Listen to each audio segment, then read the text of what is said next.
Iyon in-update no, it's more kaganapan po ito ni Miss Janine Gutierrez. Janine Gutierrez mensahe sa kanyang lolang superstar na si Miss Nora Honor.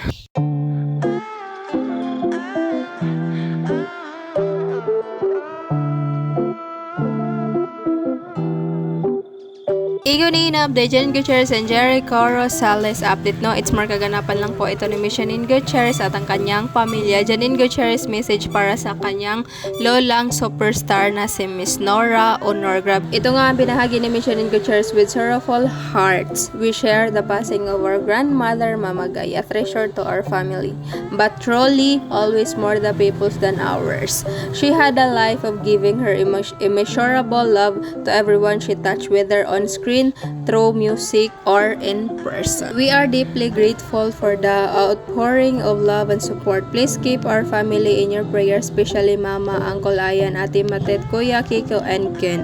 As we say goodbye, we find comfort in knowing she, the one and only superstar, will be forever loved. Sa mga nagtatanong po guys, bakit naging apo? And sa mga nagtatanong sa ibang hindi nakakaalam, bakit po naging apo ni Miss Nora Honor si Janine Gutierrez guys, sa kadahilanan pong adopted po si Miss Lotlot De Leon nila ni Miss Nora Honor and ni Sir Boyet. Si Sir Boyet is si Sir Christopher De Leon, kaya ayun po, kaya naging apo. Kasi nga, if naalala nyo guys, dati may interview si Janine Gutierrez nung kasagsagan na ngayon, kaya nina-share niya nga na may 9 grandparents siya guys. Well, di pa natin kilala yung iba kasi yung iba is mga non-showbiz guys. So ayun, na-share niya yun na 9 yung grandparents niya. So yun lang guys, share ko lang kasi may mga ibang hindi nakakaalam paano daw naging apo si Janine Gutierrez ni Miss Nora Honor. So yun lang guys, if you guys like, share, comment, and subscribe.